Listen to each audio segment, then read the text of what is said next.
Was you ever purged when you was at TSU? Mm. I was purged every year. Oh man. It was always something, man. Like, it was always something that they messed up, man. Like, it was always something. But how frustrating those times were, how angry I was, how pissed off I was. I got to wait in them long lines to get my classes back. And then sometimes you're not able to get them classes. It instilled a determination in me that everything you want, you got to work for.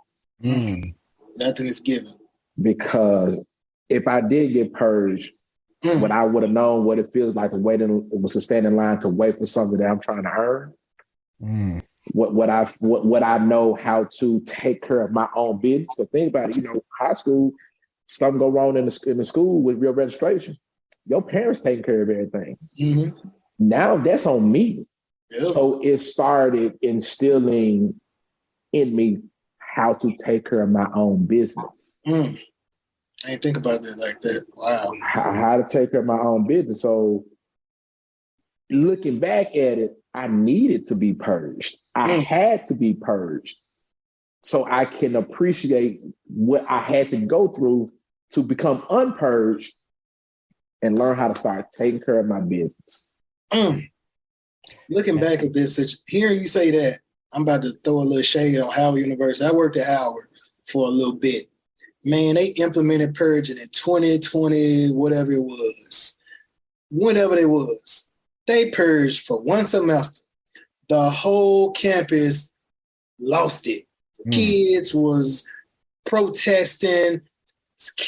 Parents was calling the school. It was a mess. Man, they turned that joint off like a light switch the next semester. It never existed no more. They was like, that never existed. And I'm like, y'all been purged? I'm like, that's what we call it. Like, you better go make sure your financial aid is straight. You better sign them documents online. You better make sure them papers get back in time. And you ain't do what you're supposed to do. Now you in the A building mad because they didn't kick your schedule offline and you don't know what to do. Go find some classes and pick up that full-time schedule. You're going to be all right. Yeah. And it's like, man, they cut that out the whole next semester. And me working, I was just like, wow, they so privileged up here. They got it. They don't even know it.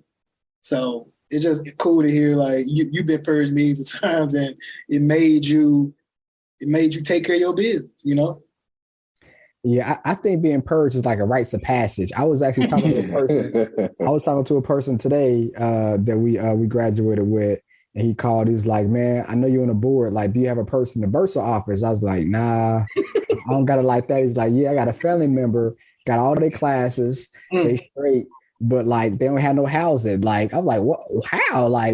Like we love our HBCUs, and TSU is not the only one, of course, but like, it's not. Sometimes we got to get it together. Like, if it's any knock against the HBCU, which I don't have any, but if it's constructive criticism, I wish they did a better job of the registration process. It ain't Tennessee State. What I heard was what happened is the upperclassmen like us were moving off campus.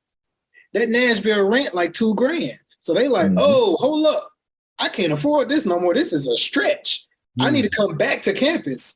So now you're like, oh, we got an influx we need some extra housing. We ain't got no room for these folks, but they do go here. But so now we got to make it work. And so the students are mad, but it's like, but where was you living last semester? You wasn't on campus. You had an apartment. We didn't account for you. So now you want to come back on campus because the rent too high in Nashville. And because they can't ball out and buy Louboutins and Louis bags every week.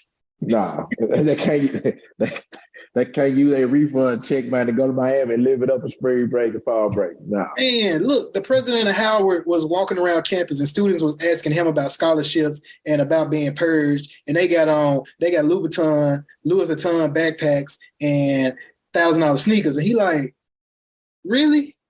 Like, what are your priorities? Talked about that all the time. And I would see the kids on campus. They got the girls got red bottoms on. The dudes got these expensive backpacks and these expensive jeans on. And I'm like, but you got a balance in the bursar's office. Like, really? Like, come on, man. I'm like, look, I don't know if this was me when I was in school, but golly, this is ridiculous.